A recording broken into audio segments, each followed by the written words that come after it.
क्या आपके दांत भी ऐसे ही पीले हैं और आप इन्हें बनाना चाहते हैं मोतियों जैसे दांत? क्या है लेजर पावर और कितना इसका खर्चा आता है? इस पूरे वीडियो में हम स्टेप बाय स्टेप दिखाएंगे कि लेजर से आपके दांत कितने सफेद हो सकते हैं और साथ में कितने शेड का यानी कि आपके दांतों के रंग में कितना अंतर आ जाता है। Hello, welcome back to smile with Neetu. और ये वीडियो आपके लिए गेम चेंजर है। आप थक गए होंगे गूगल पर सर्च करके teeth whitening at home, home remedies, घरेलू नुस्खे और दांतों पर बेकिंग सोडा लगा कर, क्योंकि ऐसे घरेलू नुस्खे काम ही नहीं करते। लास्ट में हम बात करेंगे 72 आवर्स रूल। तो 72 घंटे का रूल क्या होता है, तभी आपका टीथ वाइटनिंग या टीथ ब्लीचिंग का प्रोसेस लंबे समय तक सक्सेसफुल भी रहेगा। तो अब हम आसान शब्दों में समझेंगे और देखेंगे भी स्क्रीन पर कि डेंटिस्ट लेजर लाइट से आपके दांतों को कैसे मोतियों जैसा चमकाते हैं। तो सबसे पहला स्टेप होता है गम को प्रोटेक्ट करना, यानी कि आपके जो मसूड़े होते हैं उनमें वो केमिकल नहीं लगना चाहिए, नहीं तो बर्निंग सेंसेशन हो जाएगा और जलन देगा आपको। तो उसके लिए हम एक प्रोटेक्टर यूज करते हैं और उसको सेट करते हैं। गम प्रोटेक्टर के बाद फिर हम अप्लाई करते हैं आपका व्हाइटनिंग जेल। इस व्हाइटनिंग जेल को कुछ सेकंड के लिए रखा जाता है और फिर लेजर लाइट से उसे एक्टिवेट किया जाता है। जब इसका टाइम पूरा हो जाता है तब हम इसको वॉश करते हैं और चेक करते हैं कि अगर केस ज्यादा पीला है तो 2 से 3 सेट उसको बार बार करना पड़ता है। पर अगर बहुत ज्यादा का डिफरेंस नहीं है तो 1 या 2 सिटिंग में भी ये काम हो सकता है। अगर आप देखेंगे कि 15 मिनट के अंदर ही ये पूरे प्रोसेसिंग में कितना व्हाइट शेड का डिफरेंस आ गया और पेशेंट काफी खुश नजर आ रही है। इसमें एक सीक्रेट है, आप हमेशा ध्यान रखिए कि आपके कितने दांत स्माइल में नजर आ रहे हैं।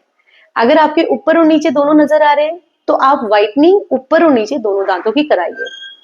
पर अगर आपको लगता है जैसे कि मेरे दांत हैं, जब आप स्माइल करते हैं या बात करते हैं आपके सिर्फ ऊपर के दांत नजर आ रहे हैं इधर से इधर तक, तो आप अपने डेंटिस्ट से सिर्फ इतने ही दांतों की व्हाइटनिंग के बारे में बात कीजिए। अगर आप बहुत कॉन्शियस हैं तो आप सभी दांतों में व्हाइटनिंग करा सकते हैं। Now come to the charges, कितना खर्चा या कितना कॉस्ट पड़ जाता है। इस केस में कॉस्ट पड़ा है 12,000 का। जनरली ये 8,000 से 15,000 खर्च पड़ सकता है। डिपेंड करता है आपको कितनी व्हाइटनिंग करानी है, क्योंकि हर पेशेंट की एक्सपेक्टेशन अलग होती है। उन्हें अपने दांतों के लिए अलग शेड चाहिए होता है। उस पर डिपेंड करता है कि आपके दांत कितने व्हाइट होंगे, उतना ही आपका खर्च पड़ जाता है। टॉप मोस्ट सीक्रेट, किनको लेजर व्हाइटनिंग नहीं करानी चाहिए। जिन भी पेशेंट के दांत बहुत ज्यादा घिस चुके हैं, दांतों में अगर ऊपर की परत देखोगे बिल्कुल निकल चुकी है, तो उन्हें टीथ व्हाइटनिंग नहीं कराना है, उनको सीधा विनियर्स कराना है। साथ में जिनके दांतों में ऑलरेडी कैप लग चुकी है और उन्हें लग रहा है वो कैप येलो हो गई है, तो वो कभी भी टीथ व्हाइटनिंग से व्हाइट नहीं होंगे। उसके लिए आपको कैप या फिलिंग या विनियर पुराने अगर हैं तो उन्हीं को ही बदलना एक सॉल्यूशन है।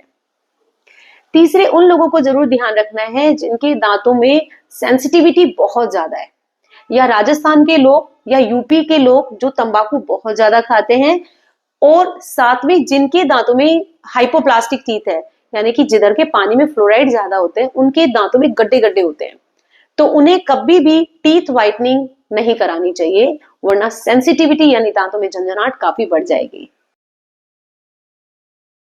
तो अब बात करते हैं बिग बोनस टिप की कि आपकी ये जो ब्लीचिंग है उसको मेंटेन कैसे रखें। क्योंकि अगर आपने मेंटेन नहीं किया तो 1 हफ्ते में ही आपका सारा समय और खर्च बर्बाद हो जाएगा। इसके लिए रूल आता है 72 आवर्स मेंटेनेंस टिप्स। तो इन 72 आवर्स यानी कि 3 दिन के लिए आपको चाय, कॉफी, रेड सॉस से बना हुआ कोई भी सामान, खास तौर से हल्दी, क्योंकि हमारे इंडियन खाने में हल्दी का इस्तेमाल काफी ज्यादा होता है, उसको यूज नहीं करना है। क्योंकि इस समय दांतों में छोटे छोटे पोर्स आ जाते हैं, यानी गड्ढे जैसे हो जाते हैं, जिससे वो जल्दी स्टेन को पकड़ लेते हैं और दांतों की कंडीशन पहले से ज्यादा पीली हो सकती है। तो इन 3 दिनों तक आपको इस तरह के खाने को अवॉइड करना है और साथ में सेंसिटिविटी के लिए एक टूथपेस्ट जरूर इस्तेमाल करना है। साथ में आप मुझे कमेंट में जरूर बताएंगे कि अब आप डॉक्टर के पास जाके लेजर ट्रीटमेंट या टीथ व्हाइटनिंग ट्रीटमेंट करवाएंगे, या अभी भी आप घरेलू नुस्खे को ही आजमाने की कोशिश करेंगे। तो आपका ये पीले दांतों से मोतियों जैसे व्हाइट दांतों का सफर कैसा रहा। हम उम्मीद करते हैं कि आपके बहुत सारे कॉन्सेप्ट क्लियर हो गए होंगे। तो चैनल को सब्सक्राइब करना बिल्कुल ना भूलें, बेल आइकन को जरूर दबाएं और साथ में शेयर करें उन लोगों के साथ जिन लोगों ने स्माइल करना बंद कर दिया है, जिनके दांत पीले हैं और उनका कॉन्फिडेंस नीचे जा रहा है। Thank you so much for watching this video. मिलते हैं अगले वीडियो में।